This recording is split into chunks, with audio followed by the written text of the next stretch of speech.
Officer Brent Maddox is on trial for misconduct, but he isn't worried about the charges. He's angry about who's presiding, a black woman, Judge Vanessa Rhodes. From the moment he walks into the courtroom, his resentment simmers. He doesn't believe someone like her should be judging a man like him. As the trial unfolds, his anger builds. Until one day, in front of a packed courtroom, Maddox snaps. What happens next shocks the entire city and exposes a system that's protected him for far too long. But when the mask slips, the truth is far worse. And Judge Rhodes, she's not backing down. Before we go any further, comment where in the world you are watching from and make sure to subscribe because tomorrow's story is one you don't want to miss.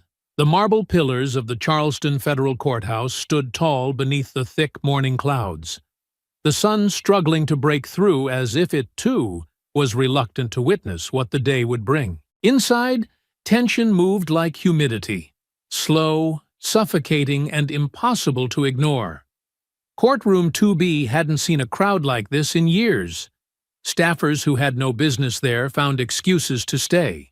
Reporters filled every designated row, their phones silenced but ready. Bailiffs stood just a bit more alert than usual, eyes flicking toward the defendant's table whenever the man seated there made the slightest move. Judge Vanessa Rhodes walked the East Corridor with the same quiet resolve that had carried her through nearly 2 decades on the bench. Her robe was folded neatly over her arm, her heels clicking in a rhythm that said she'd measured every step.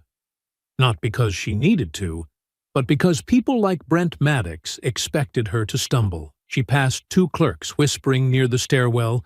They fell silent the moment they saw her. She didn't acknowledge them, not out of rudeness, out of practice. Inside the courtroom, Maddox sat with his arms folded across his chest, legs spread wide, like the defendant's table was just another patrol car seat, and he had every right to be there. His suit didn't fit properly, too tight in the shoulders, sleeves just a little short. His lawyer leaned over and murmured something in his ear. "You need to keep your mouth shut today," the lawyer said, not quite loud enough for the microphones to catch. "No grandstanding, no comments. Just let me handle it." Maddox smirked, didn't look at him. "Funny. You act like I'm the one on trial here," he muttered. "You are on trial," the lawyer snapped quietly. "This is serious. One more outburst, and you could tank any chance of avoiding jail time." Maddox rolled his eyes. "If she was a real judge, we wouldn't even be having this circus. She's got a damn agenda." "Brent, I said what I said." The lawyer leaned back in his chair, clearly realizing words were wasted. One of the bailiffs across the room shifted slightly, hand near his holster, watching Maddox's posture as if reading the curve of his spine for the moment he'd spring. Even without saying much, Maddox carried the kind of energy that made trained men hold their breath. The door behind the bench opened, and the room drew still. Judge Rhodes stepped in, the black robe now flowing over her frame with deliberate weight. She didn't look at Maddox. She didn't need to. She scanned the gallery, acknowledged the court reporter with a subtle nod, then sat with a stillness that made the wood creak beneath her feel almost disrespectful. "Court is now in session," the bailiff announced. Rhodes picked up the gavel and brought it down once. The sound echoed like a warning through the room. "Good morning," she said. "We'll continue with the testimony from yesterday. Is the witness ready?" "Yes, Your Honor," the prosecutor responded, standing as a woman approached the stand. The forensic analyst took her oath, adjusted the microphone, and began recounting the evidence. Data, inconsistencies, radio logs that didn't match Maddox's report, timing discrepancies that painted a different picture than what he'd submitted under oath. She spoke carefully, measured, but the implications were devastating. Maddox's version of the story had holes, and they were starting to widen. He shifted in his chair, muttering under his breath, but loud enough for the front row to hear. "Lies," he hissed.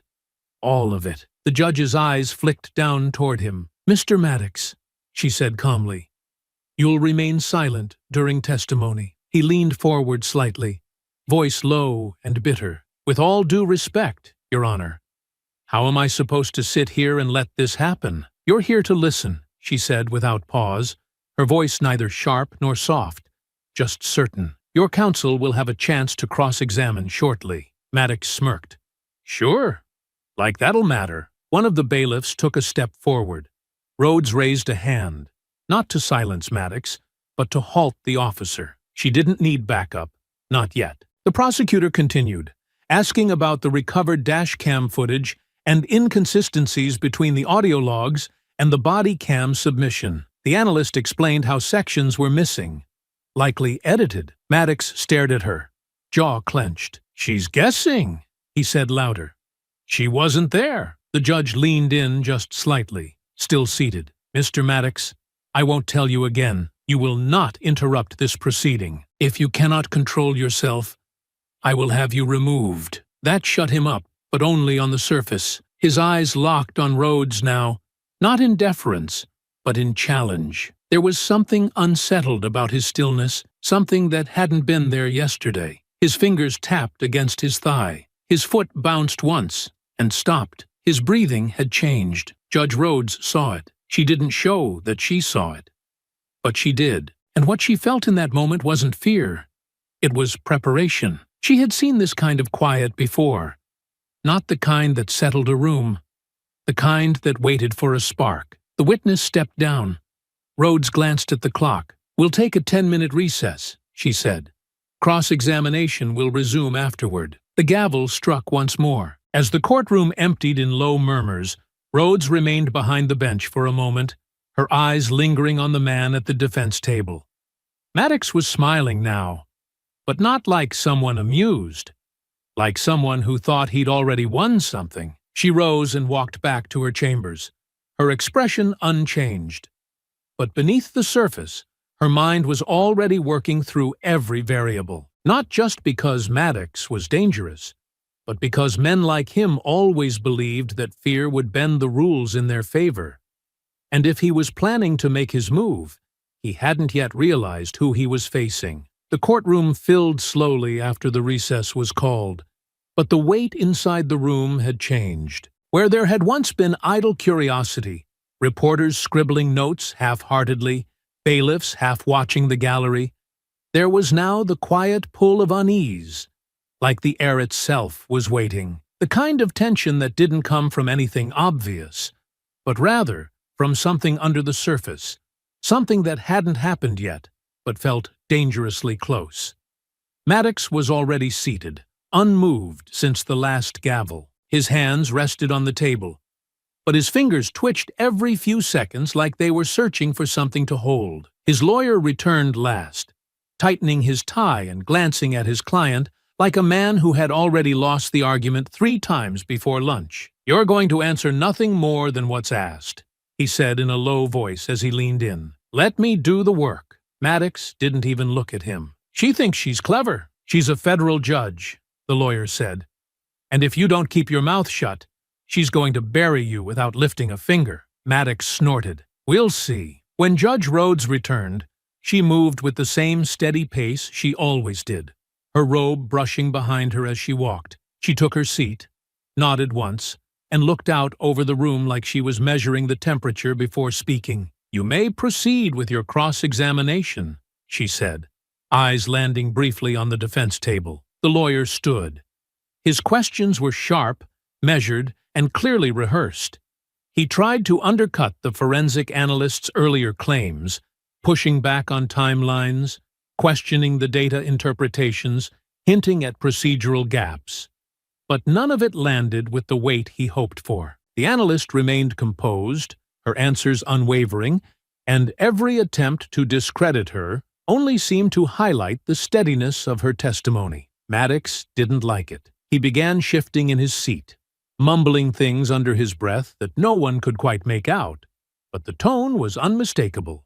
Resentful, angry, personal. When the analyst referenced the body cam edits again, Maddox let out a dry laugh that echoed in the quiet room. Rhodes looked down from the bench.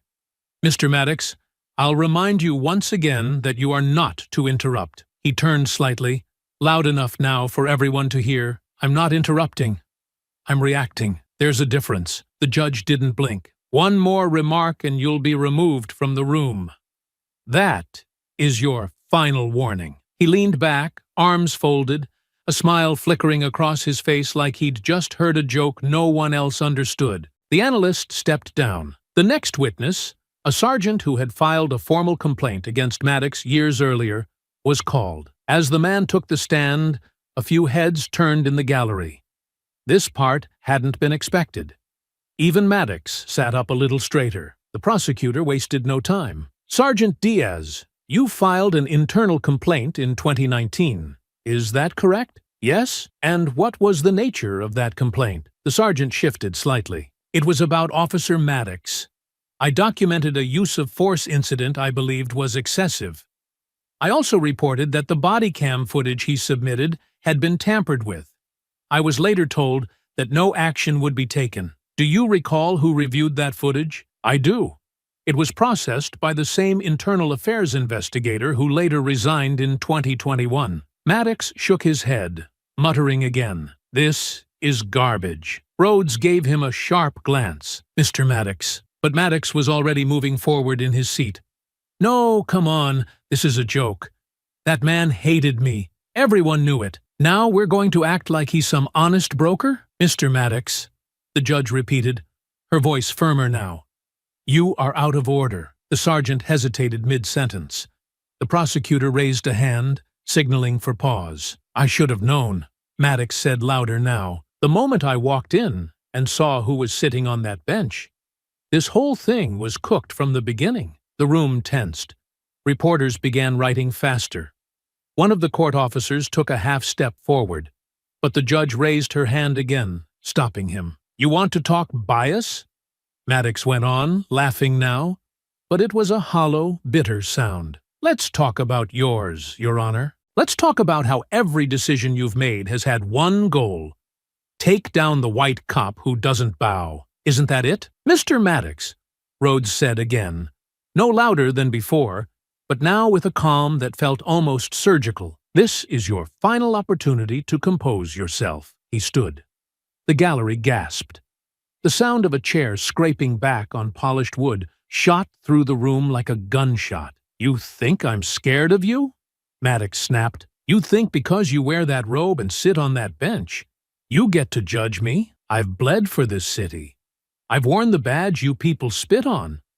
And now you want to humiliate me in front of cameras?" Rhodes didn't move. "Sit down." But he didn't. He took a step forward. "You don't get to sit there and act like you're better than me. You never did." The bailiffs began to move, quietly, but quickly. The gallery froze in collective dread. Maddox's lawyer stood, arms out. "Brent, sit down now. This is not the way." "You stay out of this," Maddox barked, turning sharply. "I should have handled this my way from the start." And just like that, Rhodes saw it. The shift, the hand dipping toward the inside of his coat, the tension in his shoulders snapping into something final. She didn't speak again. Not yet. Because what Maddox was reaching for wasn't a word or a defense or any last attempt at dignity. He was reaching for something else entirely. And the room was about to find out. There was a sound, soft, subtle, but unmistakably out of place. A rustle of fabric, the metal-on-metal click of something sliding free. The kind of noise that would have been meaningless in any other room. But here, in a courtroom where tension had been building like pressure in a sealed drum, it cut through the air like a blade. And Judge Rhodes knew before she even saw it. Maddox's hand came out of his coat. Fast, but not panicked. Practiced like a man who had rehearsed the motion.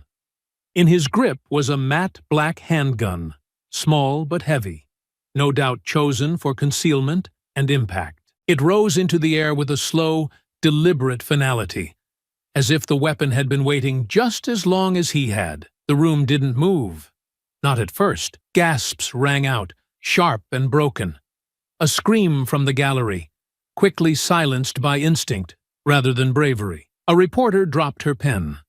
The court clerk inhaled sharply and froze mid-motion. Bailiffs stepped forward, hands near their weapons, but stopped just as quickly, their eyes flicking to Rhodes, then to Maddox, calculating the worst-case outcome in real time. Maddox took another step forward, raising the gun and leveling it directly at the bench. "Don't move," he said, voice low, but louder than any voice should have been in that space. "Nobody move." Rhodes did not flinch. She did not lean back. She did not reach for her panic button. Her hands remained on the bench, her chin slightly lifted, her gaze locked on his. "You brought a gun into my courtroom," she said evenly. Maddox sneered. "I brought the truth. The part you people keep trying to silence." "Put the weapon down," one of the bailiffs ordered, his voice shaking slightly. "Shut up!" Maddox snapped, turning toward the officer, weapon swinging just a few degrees before snapping back to the judge. "You think I won't use it? You think I haven't been pushed far enough?" Rhodes kept her voice level. "You've already lost, Mr. Maddox. Every second you hold that weapon makes it worse." "No!" he said, pacing now, walking slowly in front of the bench like he was reclaiming ground. "You don't get to tell me what's worse. You sat there behind that desk, judging me, mocking me, pretending like I didn't serve, like I didn't bleed for this badge. And now you want to call me the criminal? You made that decision," she replied.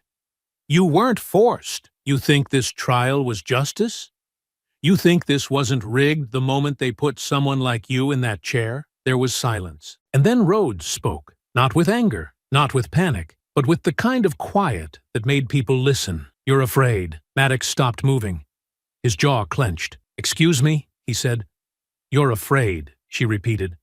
"Afraid that without the badge, without the gun, without the uniform, there's nothing left. You're not standing here for justice. You're standing here because you lost control of a story you were never strong enough to tell honestly." He raised the weapon a little higher. "You think I won't do it?" She looked straight at him. "I think you already did. The moment you pointed that gun, you proved every witness right. You didn't lose your job because someone targeted you. You lost it because you were never meant to wear the badge." "Shut up," he barked, but she didn't. "You think this is strength? Holding a room hostage? Waving a gun at someone who won't flinch? This isn't power, Mr. Maddox. This is collapse, and I'm not going to help you dress it up as anything else." He stood there, breathing hard now. His eyes flicked around the room. Every movement, every whisper, every shift of a foot made him twitch. His finger hovered too close to the trigger. He looked at the gallery, at the rows of people frozen in their seats, at the bailiffs who hadn't drawn their weapons because the risk of a bloodbath was too real. He looked at his lawyer, who was still standing with his hands up, whispering something that no one could hear anymore. And finally, he looked back at her. "You really think you can break me with words?" he asked. Rhodes didn't move. "I don't need to break you. You've already broken yourself." That did something to him. His face twisted. Not quite rage, not yet, but something bruised and frantic beneath the surface. The mask was starting to slip. He turned slightly, facing the gallery now, gun still raised. "Everybody on the ground. Now!" There was movement. Controlled. Slow. Terrified. People slid from their benches, journalists shielding their cameras, attorneys ducking their heads, court staff sinking behind desks, eyes wide and limbs trembling. One of the bailiffs moved toward a panic button under the desk, but a single glance from Rhodes stopped him. Not yet. Maddox stalked toward the well of the courtroom, waving the weapon like he wanted someone to challenge him. Like the only thing worse than losing control was not being recognized in the loss. He stopped near the jury box, empty during this bench trial, and turned back to the bench, his face flushed and sweating now. "You think you can talk me down," he said, almost laughing. "You think that calm little voice is going to save you?" Rhodes sat forward slightly. "No," she said. "I think you're too far gone to listen to anyone. But the people watching this, every camera in this room, every person out there who thinks you're just another cop caught in a bad moment, they're listening. And they're seeing you for exactly what you are." He opened his mouth like he was going to scream again, but this time nothing came out. Outside, unnoticed, Detective Carla Nguyen stepped through the front doors of the courthouse, SWAT team already gathering behind her, moving up the stairwells in coordinated silence. Their boots made no sound on the stone steps. Their weapons were ready. Inside, the courtroom held its breath, all eyes on a man with a gun and a judge who would not move. And the standoff had only just begun. The courtroom didn't feel like a place of law anymore. It felt like a sealed chamber, air growing thinner with each second, every person inside locked in an unspoken agreement not to make the wrong move. Maddox stood like a man untethered, eyes darting from one corner to the next, as if he could see cracks forming in a foundation only he understood. And Rhodes, still unmoving behind the bench, watched him like a surgeon studying a patient mid-collapse. Steady hands, sharp eyes, and no room for fear. "You hear that?" Maddox called out suddenly, the gun still raised. "That silence? That's the sound of a room full of people finally shutting up and listening." No one answered. He turned toward the gallery again, toward the lawyers crouched behind benches, the reporters huddled behind the front row, the court clerk silently praying behind a desk. One of the camera phones that had been hidden earlier was now pointed just above the rail, recording every word. "I spent 10 years putting animals behind bars," he said, pacing again, his steps echoing. 10 years chasing drug dealers, gang members, liars, and not once did anyone in this damn building say, "Thank you." But the minute I get accused by some criminal looking to shave time off their sentence, suddenly, I'm the villain. Judge Rhodes let the pause settle before speaking. "You weren't accused by a criminal," she said. "You were accused by a pattern." He stopped. She continued, her voice steady, just loud enough to carry. "Over a dozen reports, multiple complaints, edited footage, lost evidence, and in every single case, you were given the benefit of the doubt. And yet, here we are." He turned slowly. "I didn't come here for a lecture. You came here for control," she said, her tone still calm, but edged now with clarity that left no room for confusion. "And now you're realizing you never really had it." His hand twitched on the gun, just enough to make one of the bailiffs shift behind the far podium, almost by reflex. But Rhodes didn't look at the bailiff. Her eyes remained fixed on Maddox. "You want the truth?" she asked. "Here it is. The badge didn't make you dangerous. It just protected you long enough to believe you weren't." "I was protecting people," Maddox snapped. "I showed up when everyone else ran. I put myself in harm's way, while judges like you sat in wood-paneled rooms, writing opinions like that. Made you brave." "No," she said. "What makes me brave is still being here, speaking to you, watching you point a gun at me, and choosing to answer with truth instead of fear." His mouth moved like he wanted to respond, but nothing came, just a tightening of the jaw, a flicker of something behind his eyes. Not respect, not remorse, just confusion, like he couldn't understand why his usual tactics weren't working here. "I used to believe men like you could be reformed," Rhodes said, "that somewhere beneath the uniform there was something redeemable. But I watched your file grow year after year, and every time someone looked the other way, you became more certain that no one would ever hold you accountable." He stepped toward the bench again, slow and heavy-footed. "I said, shut up." "I won't," she said. "You don't get to dictate when I speak. Not here." Outside the chamber, SWAT officers were now at both entrances. The team moved with precision. One squad positioned near the public gallery doors, another at the service entrance beside the clerk's hallway. Carla Nguyen stood at the lead, one hand pressed to her comms, her other hand signaling the team to hold. She listened through the door, eyes narrowed, waiting for the breach order, waiting for the moment that made it unavoidable. Inside, Maddox was beginning to crack. "You think you're untouchable, don't you?" he said, lowering the gun just an inch, only to raise it again. "You think that robe makes you powerful. But I've seen what happens when you push a man past his limits. I've been that man." Rhodes tilted her head slightly. "And what did you find on the other side?" He looked at her, puzzled. "What did you find?" she said again, After you pushed past all the rules, all the laws, all the lines you weren't supposed to cross? He didn't answer. Did you find peace? Justice? Or just more excuses? He shook his head. I found out who was really in charge. No, she replied. You found out who stopped pretending you mattered more than everyone else. That made him flinch.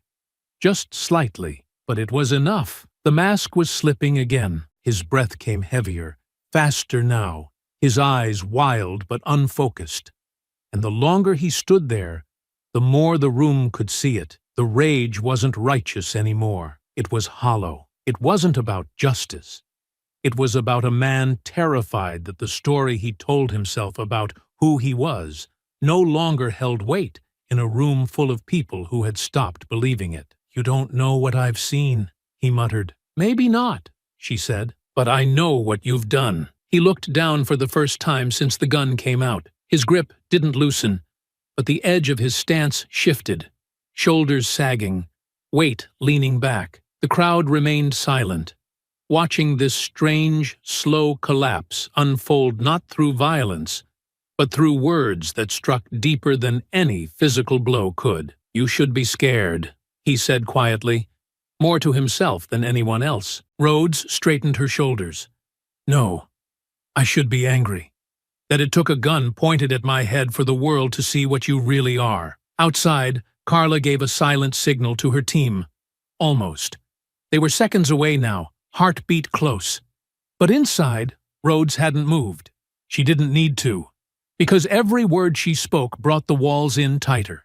And Maddox was running out of room. There was a rhythm to the silence now, one that pulsed through the room with a nervous heartbeat that everyone could feel, but no one dared acknowledge. Every movement, every breath, every glance felt heavy, as though the very walls of the courtroom were leaning in, waiting for the moment when the weight of the standoff would finally give out. Maddox stood near the jury box, shoulders heaving with each breath, the gun still raised but trembling now, not from fear of what he might do, but from the certainty of what was coming next. Outside, Carla Nguyen moved like a shadow through the back hallway, leading the second SWAT unit toward the service door. The earpiece in her right ear crackled softly as the primary team reported positions locked. Every man and woman under her command had trained for this moment.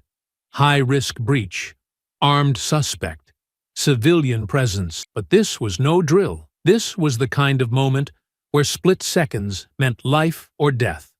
And the wrong movement meant headlines none of them wanted to read. Carla crouched beside the door, hand resting gently on the handle, the signal line in her palm taut. She didn't speak, didn't blink. Her eyes stayed fixed on the timer in her head, synced with the man just outside the gallery entrance. It wasn't just about entry. It was about precision and timing. Inside, Maddox turned slowly in a circle, facing the gallery one last time, scanning the terrified faces pressed to the floor. His voice came low, almost calm now, like he was already somewhere else. You all think this ends with me in cuffs, he said. You think I'll be dragged out of here and the story will be written clean. Rogue cop brought to justice, right? No one moved. No one answered.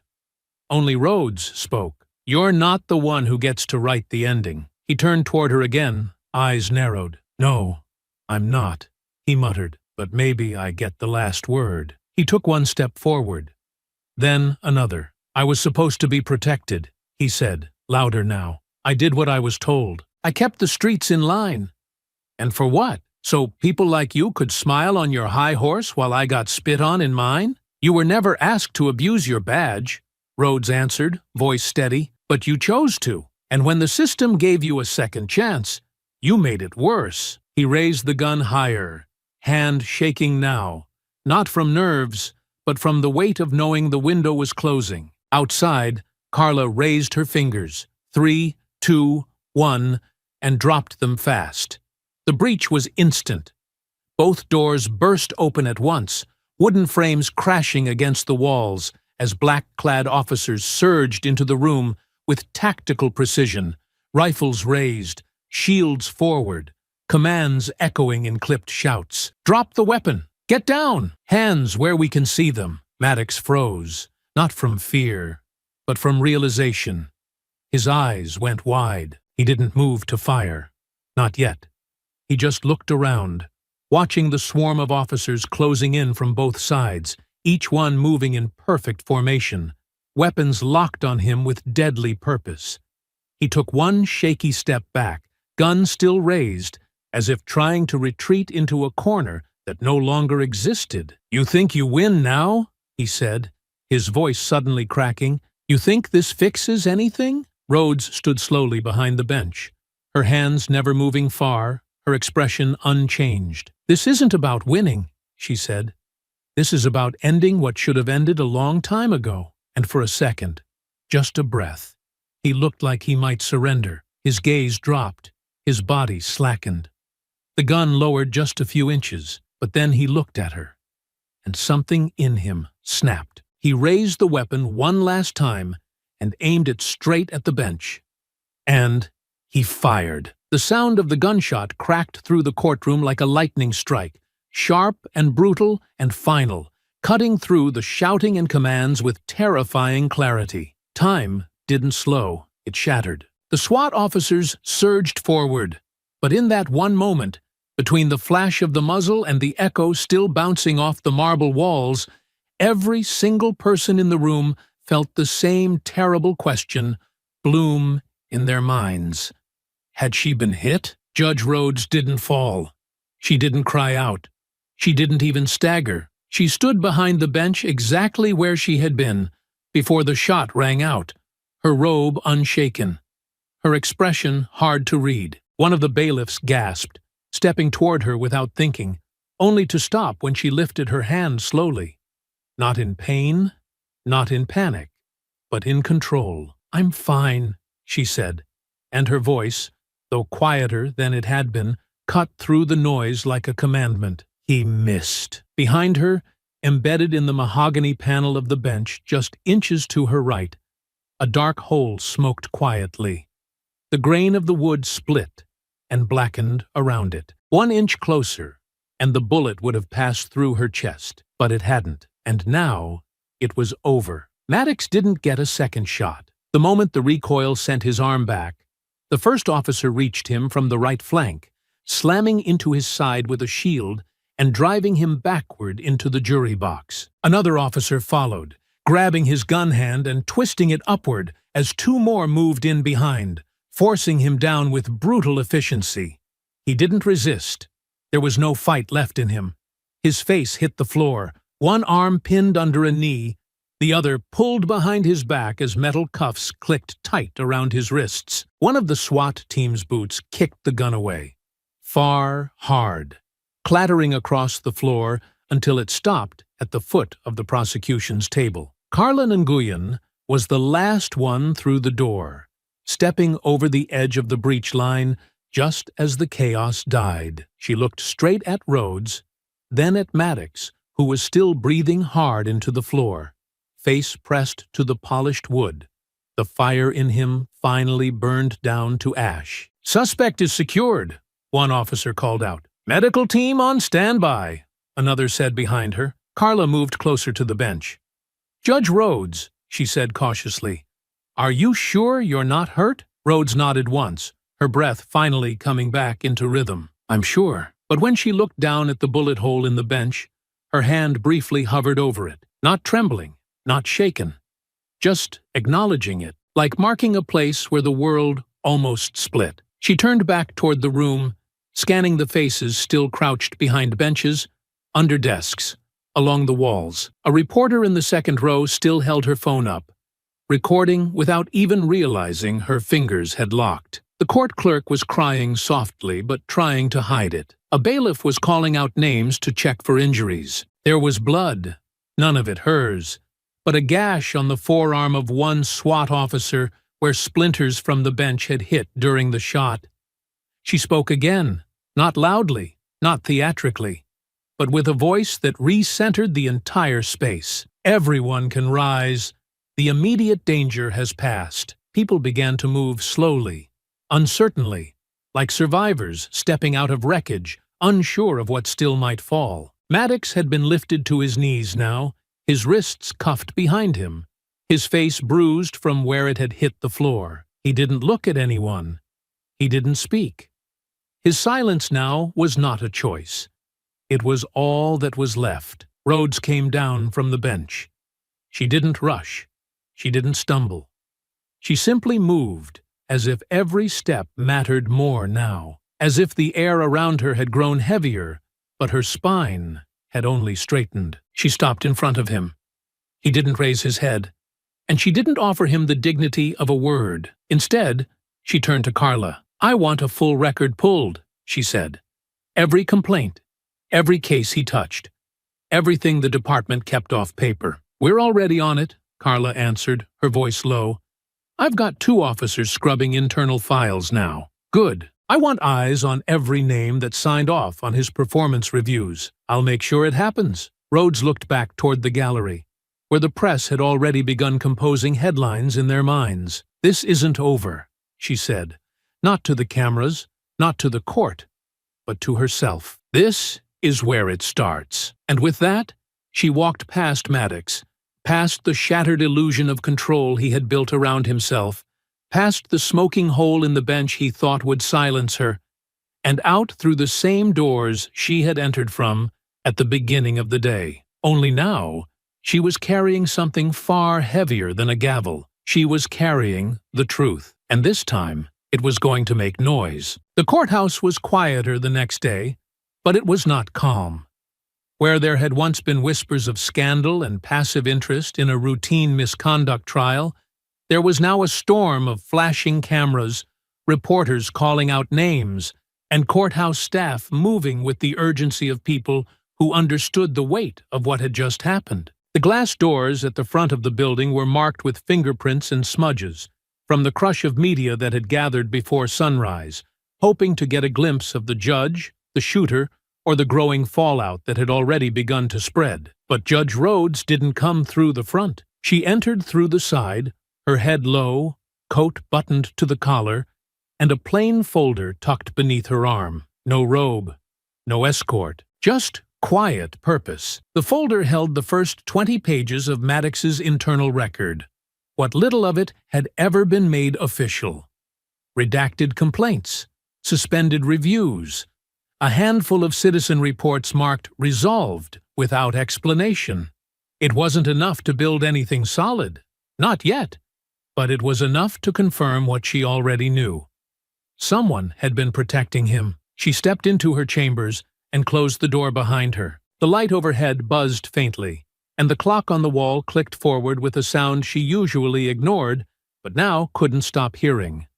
She sat down, spread the file across her desk, and began to read. The first report was dated 2014, 8 years earlier. Excessive force during a traffic stop. A 17-year-old boy hospitalized with a fractured orbital bone and bruised ribs. No video footage. The complaint had been dismissed within 3 days. The reviewing officer had been a name she recognized, Captain Roland Bowers, now retired, once praised for keeping internal affairs efficient and quiet. The second report came from 2016. Body cam footage missing from a domestic disturbance call. The department claimed the equipment had malfunctioned. Rhodes made a note beside it in pen. Check equipment logs. The third was filed in 2018. This one anonymous, submitted by someone inside the department. It accused Maddox of targeting black residents in routine patrols, escalating minor stops into arrests, and manipulating evidence reports after the fact. The complaint was unsigned. The investigation never began. She stared at that page longer than the others.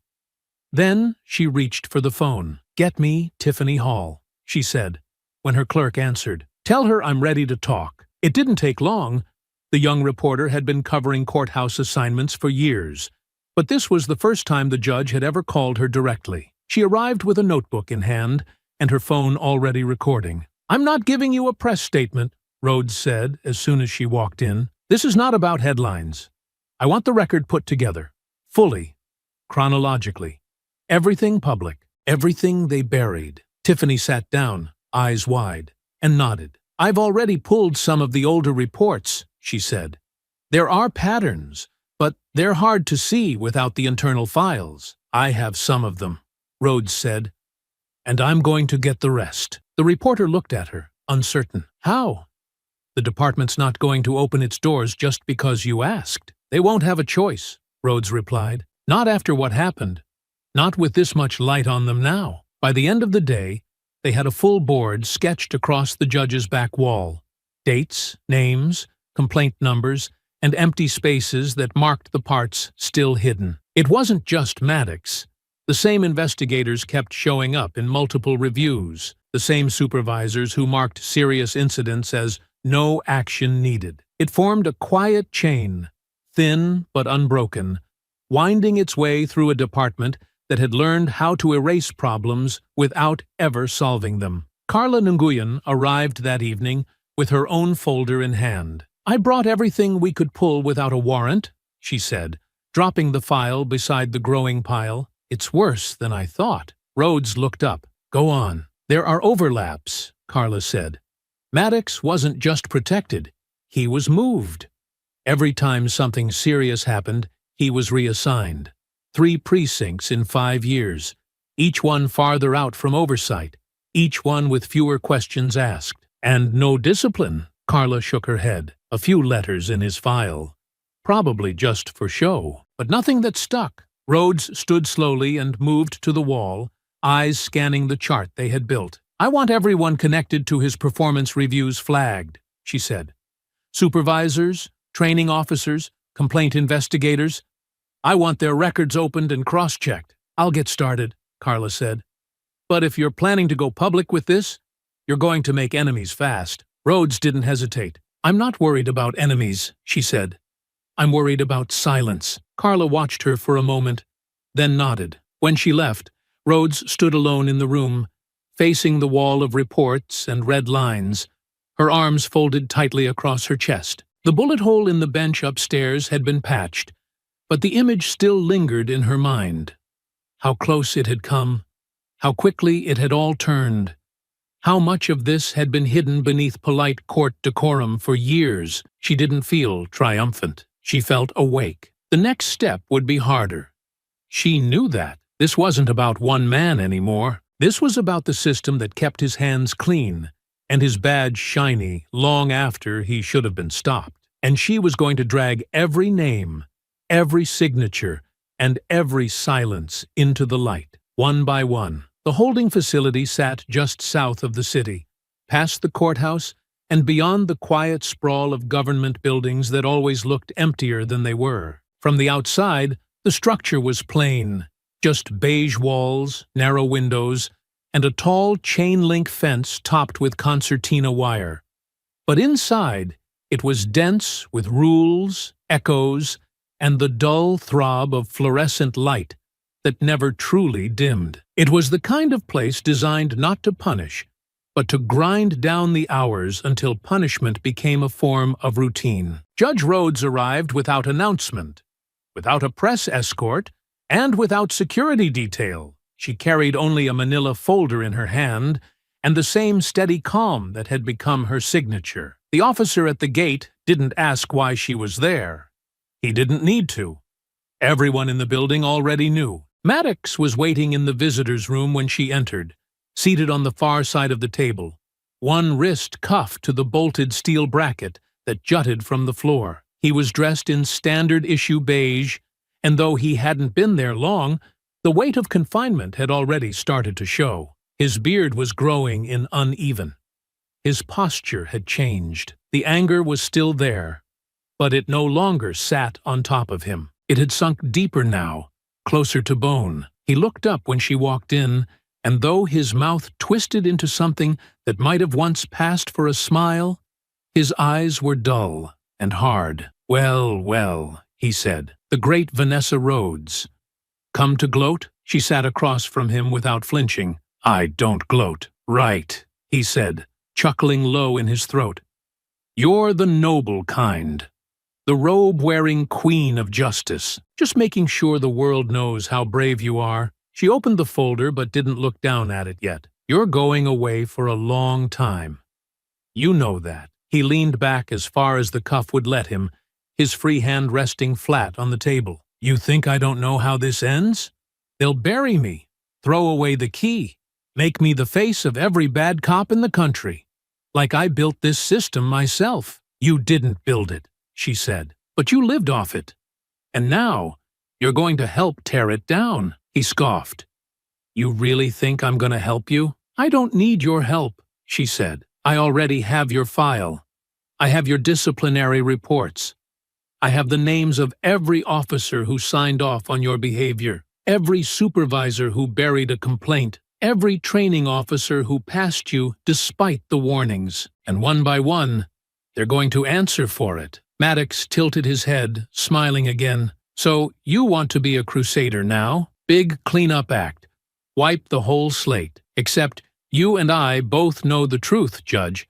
Nobody really wants the slate clean. They just want to feel better while the dirt's still there. That might have been true before, she said. But you changed that the moment you pulled that gun. He leaned forward, the metal cuff scraping against the bracket as he moved. You act like I'm the disease. But I was the cure. You think those neighborhoods stayed quiet because of community programs? No. They stayed quiet because I made them quiet. She didn't blink. You terrorized people. You escalated every situation until someone bled. And now that you're on the other side of the table, you're still calling it order. He grinned, but it didn't touch his eyes. You don't belong on that bench. You never did. You got there because of politics, not principle. Affirmative action in a robe. That's what this whole damn thing is. A show. Rhodes didn't look away. You're trying to insult me. But all you're doing is confirming what we already knew. You didn't hate me because I ruled against you. You hated me before I even opened my mouth. Damn right, he said. Because people like you don't belong in charge. You don't understand what it's like to be out there. To be the only line between law and chaos. You were the chaos, she said softly. And now, people will see that. He stared at her, jaw tight. She opened the folder now, laying out a few pages. Copies of old reviews, black and white photos, written statements from whistleblowers whose names had never seen daylight before this week. Your precinct's internal review board was compromised. 2 of your supervisors retired quietly after complaints came through. One of them is still drawing a pension. Another transferred out of state. He glanced at the papers but didn't respond. They're next, she said. Every name connected to yours.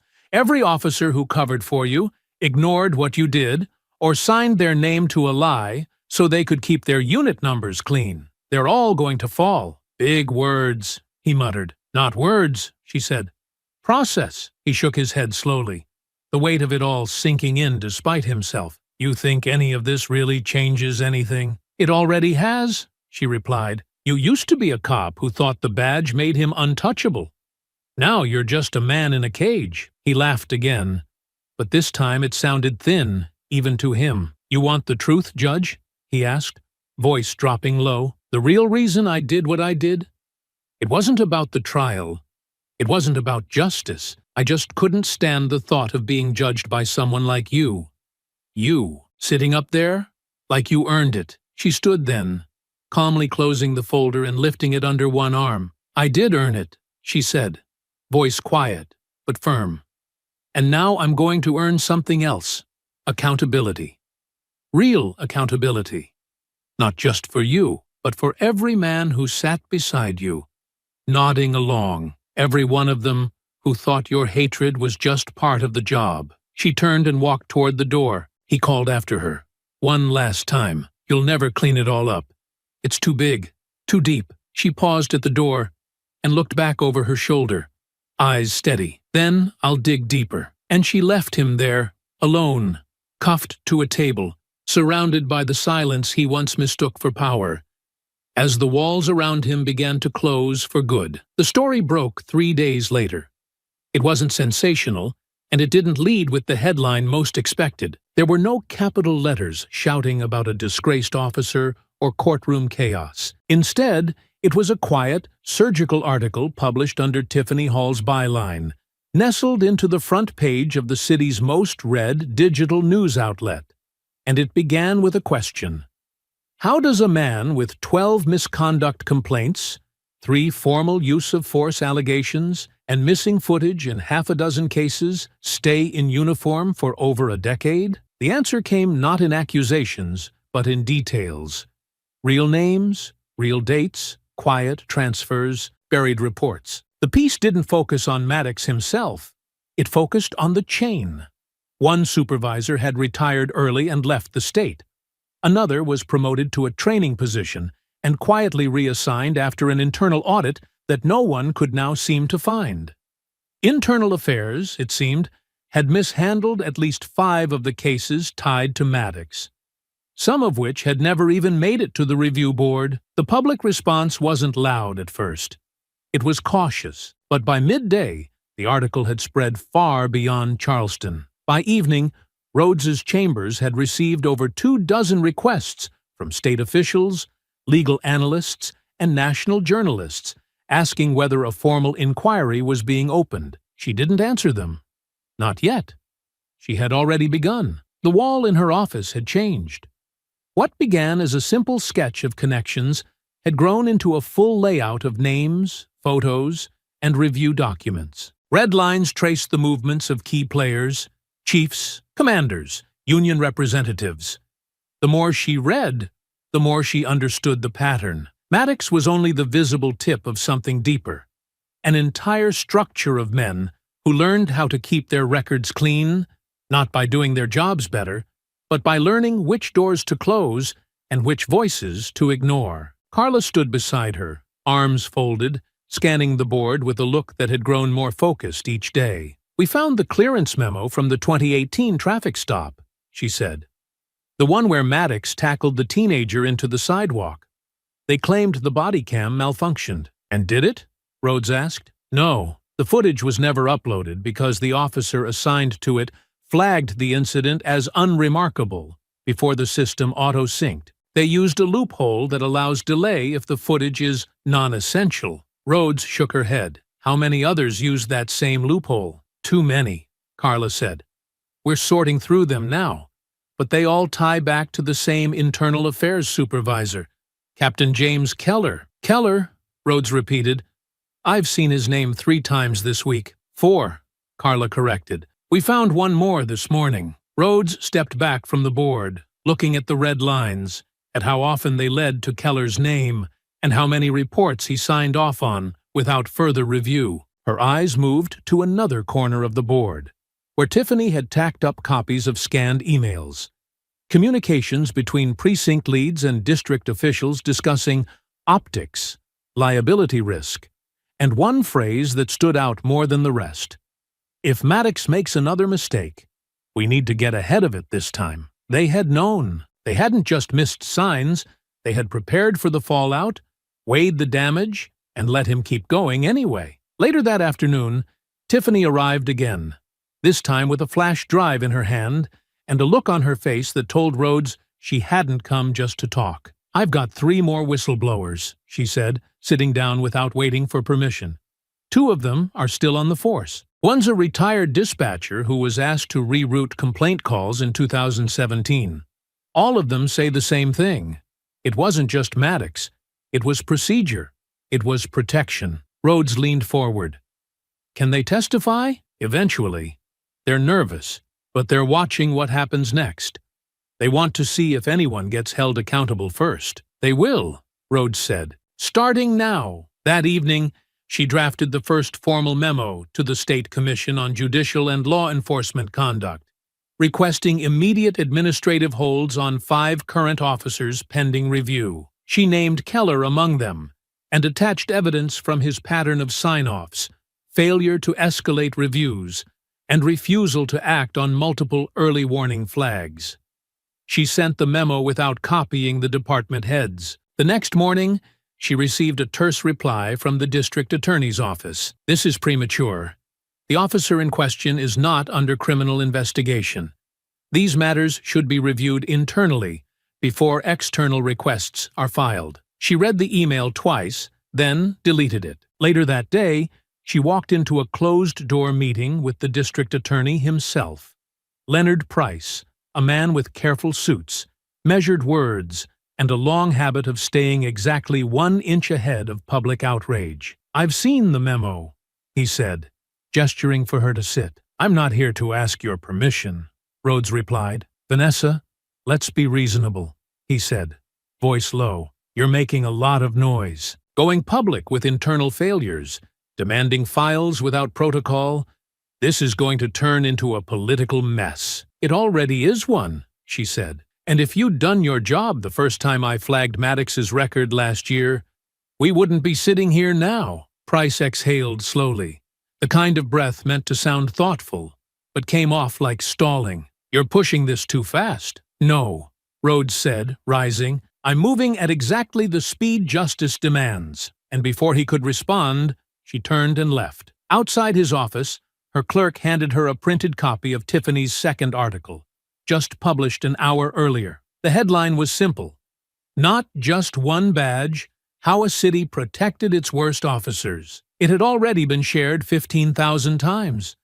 And by the end of the day, a state oversight committee had scheduled a public hearing. The circle was closing, but Rhodes wasn't finished. She had just started tightening the rope. The hearing room inside the state capitol wasn't designed for spectacle.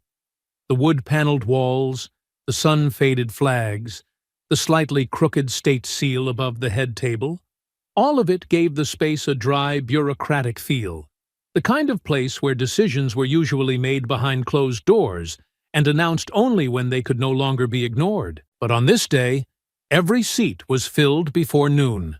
Lines wrapped around the hallway outside, camera crews stacked tripods on top of one another, reporters jostled for sound checks, and families, some of them long ignored, some long forgotten, came holding photos and documents that hadn't mattered to anyone in power until now. Judge Rhodes sat in the front row, not behind the bench, not speaking as a jurist, but listening as a citizen. She hadn't asked to speak during the first session. She didn't need to. The voices that followed her work were already speaking loudly enough. The first testimony came from a mother whose son had been arrested at age 16 during a stop conducted by Maddox and another officer still on the force. She told the panel how the arrest report didn't match the hospital records, how the city never returned the body cam footage, how her complaint had been dismissed within 2 weeks and marked closed due to insufficient evidence. She held up the medical photos. She didn't cry. The second witness was a retired patrol officer, small in stature but steady in voice. He had worked 2 precincts over from Maddox's last post. His testimony detailed how officers were routinely coached to avoid formal write-ups. He described the way complaints were filtered, first through a department liaison, then through a back-channel review process meant to keep problems internal. His voice cracked once, only when he mentioned the calls he hadn't returned to a victim's family. By the time the fourth witness took the stand, a woman who had once served as an administrative clerk in internal affairs, the room was silent in a way no courtroom ever could be. She brought emails, signed review slips, and one audio recording where 2 department heads discussed how to bury a misconduct case by reassigning it to a cleaner file. No one interrupted her. No one dared. By the time the session ended, the committee had called for a recess, and the chair, a soft-spoken woman from Columbia who rarely commented on ongoing matters, requested a private meeting with Rhodes before the next hearing date. They met in a side chamber, away from cameras. "You've shaken something loose," the chair said, "and now it's coming apart faster than any of us expected." Rhodes nodded. "It needed to. There are names on these files we didn't even know were still active," the chair continued. "Supervisors who retired on full pensions. Officers who now work in training academies. If even half of what's been documented here holds up under legal review, this isn't just misconduct. It's conspiracy." "Then treat it like one," Rhodes said. The chair hesitated for a moment, then nodded. "We're going to subpoena the rest of the internal records." "Start with Keller," Rhodes replied. Then the union reps who approved his sign-offs. Then every precinct chief who reassigned Maddox instead of suspending him. If you move in the right order, The rest will fold under pressure. That night, back in her office, Rhodes stood before the wall of red lines and documents.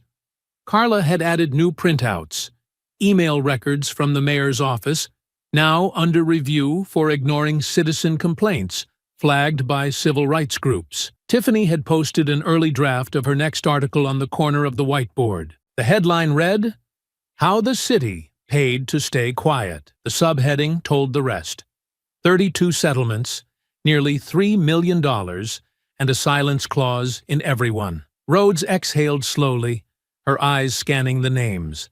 She thought of the court clerk who had sat frozen behind her desk the day Maddox pulled the gun. She thought of the mother who had held her son's medical photos like they were evidence in a case no one ever opened. She thought of the officer who had called Maddox a liability 3 years ago and was quietly transferred to a desk job in records. She thought of all the voices that had whispered in the dark, not because they were cowards, but because no one had ever handed them a microphone. Now, the microphone was live, and for the first time, people were listening. The following morning, Rhodes received a call from the governor's office. It was short and polite and political. "We'd like to schedule a briefing." She didn't ask what for. She already knew. Later that afternoon, 3 department heads announced early retirements. Internal Affairs suspended all pending disciplinary reviews and issued a statement saying that an external audit of prior oversight will be conducted by an independent task force. The union released a carefully worded message calling for a return to procedural fairness and respect for officers who serve honorably. But the streets were speaking louder. Protests formed outside City Hall, peaceful, focused, steady. Not wild outbursts of rage, but a clear demand for answers. People carried signs with names, not slogans.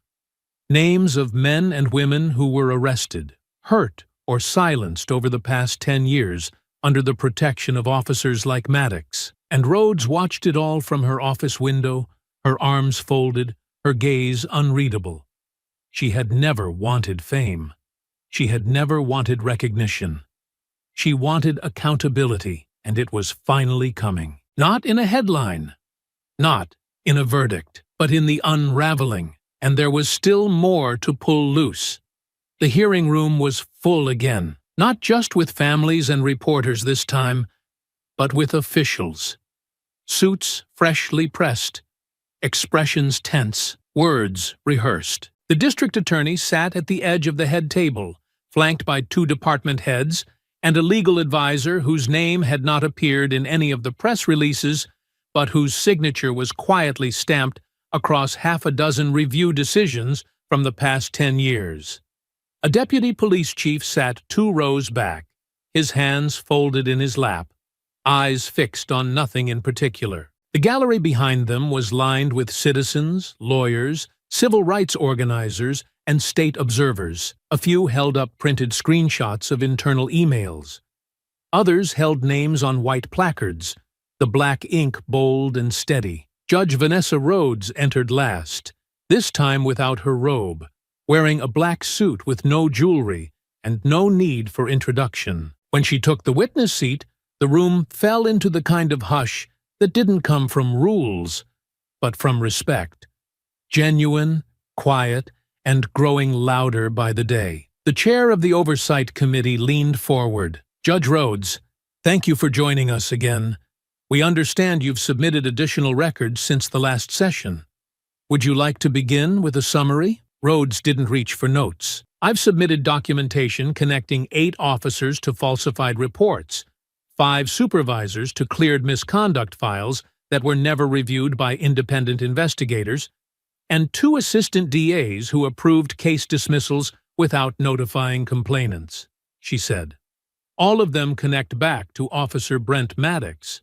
But none of them stop with him." She turned slightly, her eyes landing on Leonard Price. "The district attorney's office received notice of pattern misconduct tied to Maddox nearly a year ago. That notice was acknowledged and dismissed.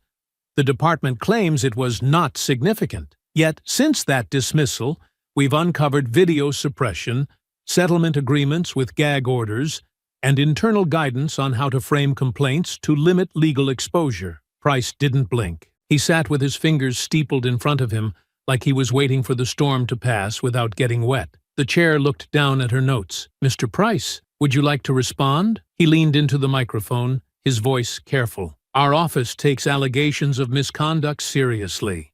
We rely on department-generated evidence to move forward on cases. If officers or internal investigators fail to follow procedure, that is a failure we intend to address." Rhodes didn't wait. "You didn't address it when it was brought to you last year, or the year before, or when community groups submitted documented concerns about specific officers being reassigned after violent arrests. You waited until a gun was drawn in a courtroom and your department was forced into the light. I understand your frustration." "No, you don't," she said, "because frustration is what comes when someone ignores your voice. What this is, what they've lived with, is abandonment. You abandoned your responsibility. You allowed convenience to overtake accountability. And now, the public is paying the price for your comfort." Price shifted slightly in his seat. The silence around him wasn't defensive. It was watching. The chair intervened gently. "Judge Rhodes, would you support a full independent review of every case handled by the officers named in your report?" "Yes," she said without hesitation. "And I would also recommend temporary suspension of all internal review authority within the department until that audit is complete." "That's a drastic recommendation." "What happened in that courtroom was drastic," she said. "What allowed it to happen was worse." The committee called a brief recess, but no one left the room. When the gavel fell, it sounded like a breath being held, and when it rose again, the tone of the hearing had shifted. Rhodes remained seated as the next witnesses were called. A former assistant DA who described pressure to decline civil rights complaints unless they posed an immediate liability, and a precinct commander who admitted on record that problem officers were often reassigned quietly rather than reported to avoid disruption in morale. By the end of the day, the committee issued 2 immediate resolutions. The first called for a freeze on new hiring within the Charleston Police Department, pending review of their training protocols. The second demanded the resignation of Captain James Keller and launched an ethics inquiry into the district attorney's failure to act on prior warnings. That evening, Tiffany Hall stood outside the courthouse on camera as the crowd behind her began to swell. "Today, accountability gained a name," she said. "Not just Brent Maddox, but the names of those who protected him, enabled him, and turned away when others tried to speak. And for the first time, those names are being read aloud in places that once refused to hear them." Inside her office, Judge Rhodes sat alone, reading the final copy of the day's transcripts. Carla entered with a folder under her arm and quiet in her step. "It's moving faster now," she said, placing the folder on the desk. "The unions issued a private statement to its members warning of deep structural review. The commissioner is scheduled to appear before the committee next week, and 3 more officers filed early retirement today." Rhodes didn't smile. "This isn't cleanup," she said. "It's exposure. The real work hasn't even started yet." Carla nodded. "Then we keep going." The judge leaned back, the sounds of protest chants faint through the window behind her. Steady, rhythmic, louder than before. Not angry, just certain. It wasn't justice yet, but it was the beginning of something that finally looked like it could become justice. And this time, no one was going to stop it. The city tried one last time to hold the line. It began with a quiet meeting behind closed doors, unannounced, undocumented, but not unnoticed. Rhodes heard about it the following morning from a clerk who had overheard the wrong person on the wrong phone call. The district attorney, the deputy commissioner, and 2 senior aides to the mayor had gathered late into the night inside a sealed office on the 5th floor of City Hall, discussing what they referred to as narrative stabilization. The term, sterile as it sounded, meant one thing: containment. The district attorney, the deputy commissioner, and 2 senior aides to the mayor had gathered late into the night inside a sealed office on the 5th floor of City Hall.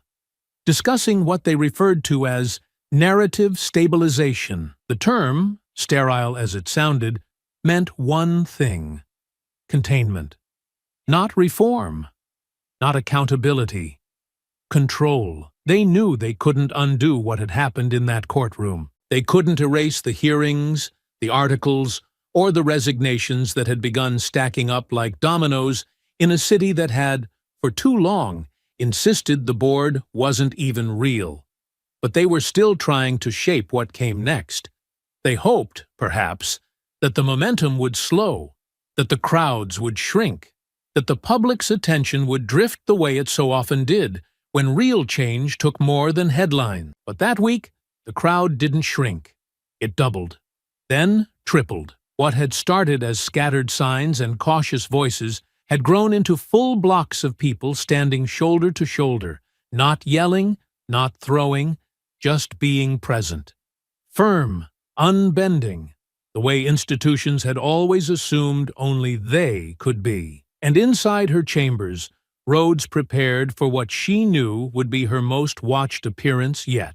The special session of the State Oversight Committee was held in a university auditorium to accommodate the attendance requests. Every seat was filled before the hour, every stairwell crowded with bodies, every exit flanked by officers, not to suppress the gathering, but to protect the process. No one in that room had forgotten how it started. No one had forgotten the sound of a gunshot in a courtroom, or the judge who refused to duck. The commissioner testified first. He stood at the center podium and read from a prepared statement, speaking of reform, of new procedures, of oversight committees and transparency initiatives. He cited numbers, projections, percentages of reduction in complaint processing time. He avoided the word failure. He never said Maddox's name. When he finished, Rhodes rose. She took the same podium, but did not read from notes. "There's a reason people don't trust numbers anymore," she began. "It's because for years, the same officials who speak of policy have used statistics to mask harm. They measure progress in how quickly they can close a case, not whether they resolved it honestly. They measure safety by how little noise makes it to the public, not how much damage was done beneath the silence." The commissioner stared ahead, his mouth fixed into something meant to resemble neutrality, but the muscles in his jaw twitched just enough to betray it. Rhodes continued. "You didn't lose control of the public," she said. "You lost their belief that you were ever in control for the right reasons." Then she opened a folder and laid it on the podium.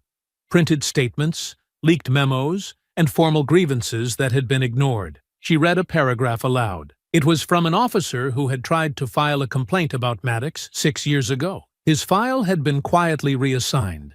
His request was buried. The complaint was marked resolved, and he was warned not to press it further. "You marked his truth resolved because it was easier than confronting your own," she said, turning slightly to face the rows of officials seated behind her. "That stops now." The applause was not loud, but it was long, and when it faded, the committee chair asked a question that everyone had been circling. "Judge Rhodes, if the recommendations you've submitted are approved, what comes next?" Rhodes looked out over the crowd, not at the cameras, not at the officials, but at the people seated in folding chairs and standing along the walls: teachers, nurses, transit workers, teenagers holding their parents' hands, retired veterans, students in city college sweatshirts.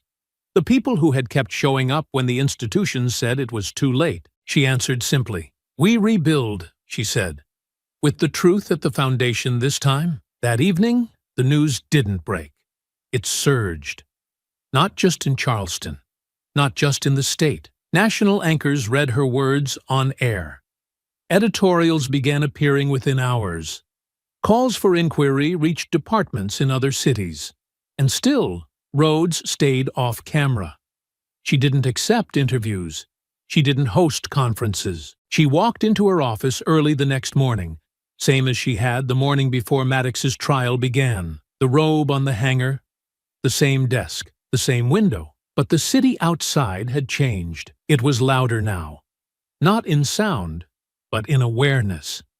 Later that day, The committee voted to approve every one of her recommendations. 37 officers and officials were placed under formal review. Internal Affairs was dissolved and scheduled to be rebuilt under an independent civilian board. And Leonard Price, once considered the untouchable gatekeeper of city justice, resigned quietly before sunset. The foundations had cracked, but they hadn't collapsed. Not yet. Rhodes stood at the edge of the courthouse steps that evening, watching the people gather again, their signs lifted higher now, not out of rage, but out of insistence, not asking any more, demanding, and this time no one was turning away. The courtroom looked different now, not in layout. The same benches lined the gallery, the same polished rail divided observers from the trial floor, and the same creak of old wood followed every step made across its surface. But something deeper had changed.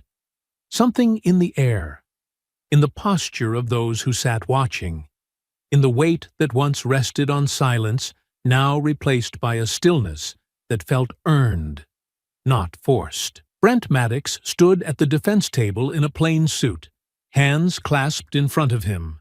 No badge, no supporters seated behind him, no remaining illusion of power. His face, thinner now, had none of the smugness it once carried. Only the stillness of someone who had run out of room and could no longer pretend he hadn't. Judge Rhodes did not preside.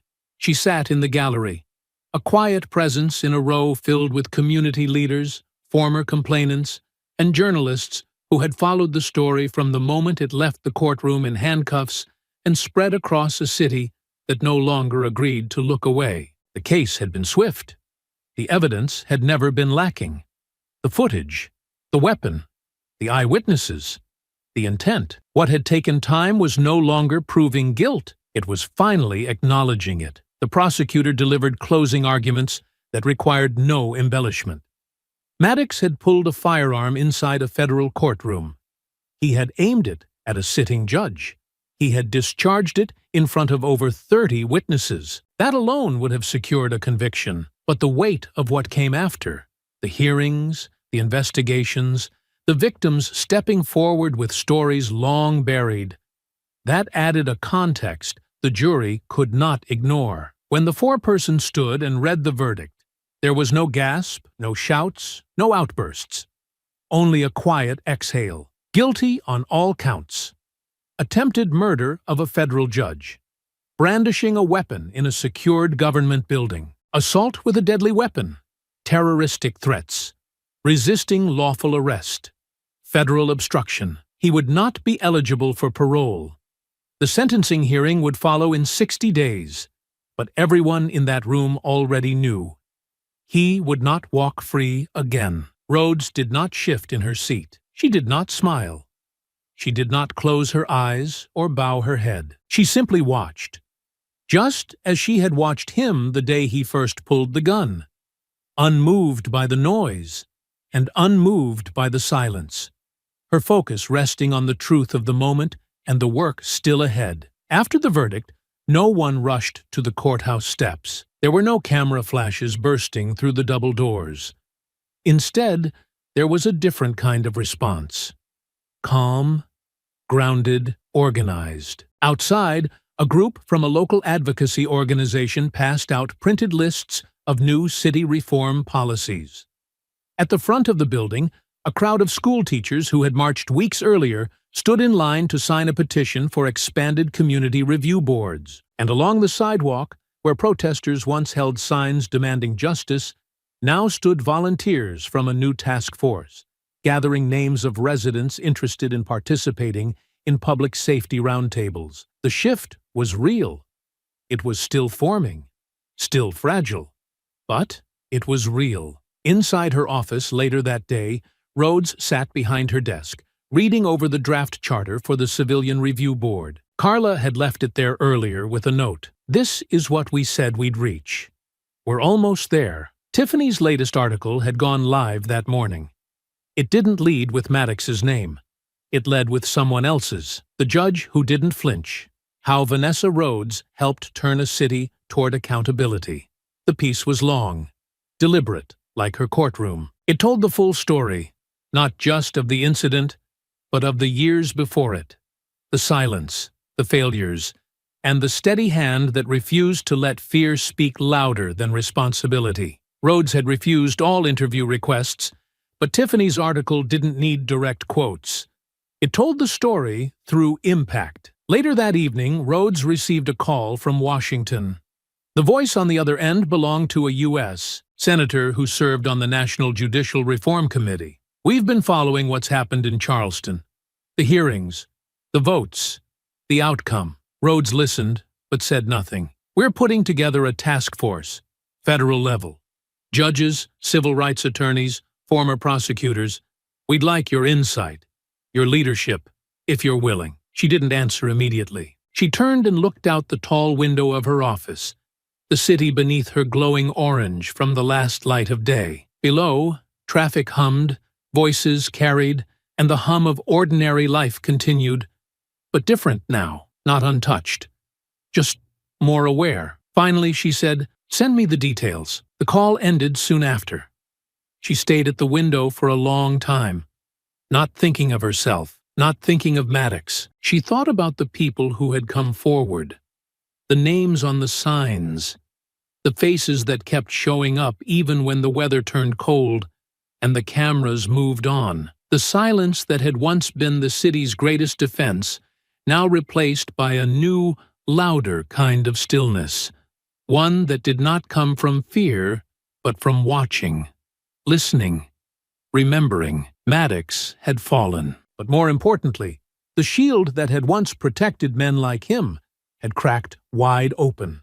And now the rebuilding could begin. The courthouse lobby was still, not empty. Staff moved with their usual purpose. Security stood at their posts, and visitors checked in with folded papers and quiet questions, but still in a way that felt grounded. The building no longer buzzed with nerves or suspicion. The tension that had once settled into its corners like dust had been cleared out by weeks of testimony, by headlines that refused to soften, by citizens who no longer asked permission to be heard. A mural now lined the north-facing wall near the main entrance. It hadn't been commissioned through the city or painted by any professional artist. It had started with chalk, one name scrawled beneath the seal in block letters, left behind by a teenager who had stood on the courthouse steps every Saturday with her mother. The chalk had faded, but others came after. Someone brought markers, then paint. Eventually, one of the custodians asked the judge if they should remove it. She had told them no, not yet. Now the wall held dozens of names, not just those who had been hurt, but those who had stood, those who had spoken when it would have been easier to walk away, officers who testified against their own, witnesses who came forward without legal protection, clerks who flagged documents that had been buried, citizens who showed up even when they weren't sure it would matter. That morning, Rhodes passed the wall on her way in.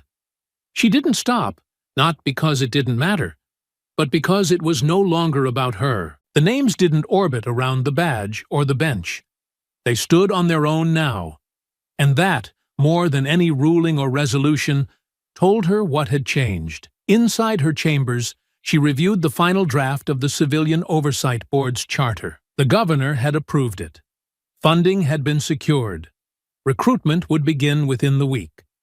But what struck her most wasn't the signatures or the budget. It was the language. Clear, unfiltered language about transparency, whistleblower protections, independent investigations, and most of all, enforceable authority.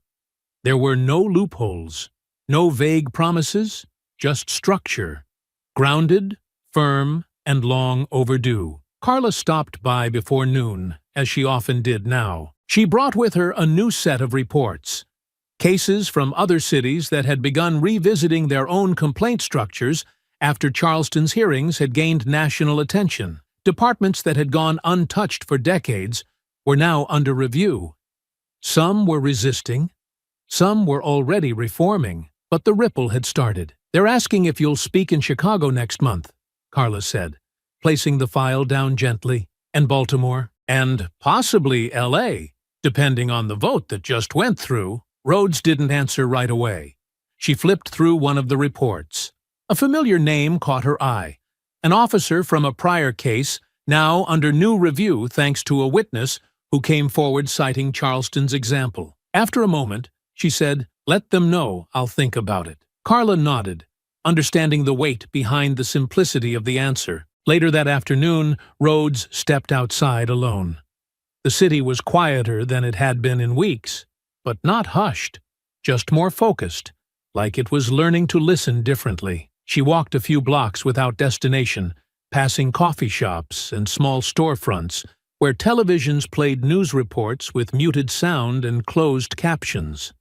At a corner near the edge of the park, she paused. A group of high school students stood in a loose circle, holding clipboards and passing out flyers. Their shirts read, "Know Your Rights," in bold letters. One of them, a girl no older than 16, turned and saw her. "You're the judge, right?" Rhodes nodded. The girl didn't look nervous. "Thanks for not backing down," she said. "We talk about you in civics class now. We're doing a whole project on the hearings." Rhodes offered a quiet smile. "Make sure they teach you the full story, not just the verdict." "They are," the girl said. "Our teacher says justice isn't just about outcomes. It's about process, about who stays standing when it gets hard." Rhodes nodded again, this time slower. "Then you've got the right teacher." She walked on after that, not because the moment needed to end, but because it had landed exactly where it needed to. As evening settled across the city, the lights of the courthouse came on, bathing the front steps in a soft amber glow. From a distance, it looked the same as it always had. Tall, solid, rooted. But for those who had stood inside it, or beside it, or outside with signs in their hands and conviction in their voices, it would never look quite the same again. Because this time, the cracks hadn't been painted over. They had been named, and the rebuilding had begun from the inside out. I hope you enjoyed that story. Please share it with your friends and subscribe so that you do not miss out on the next one. In the meantime, I have hand-picked 2 stories for you that I think you will enjoy. Have a great day.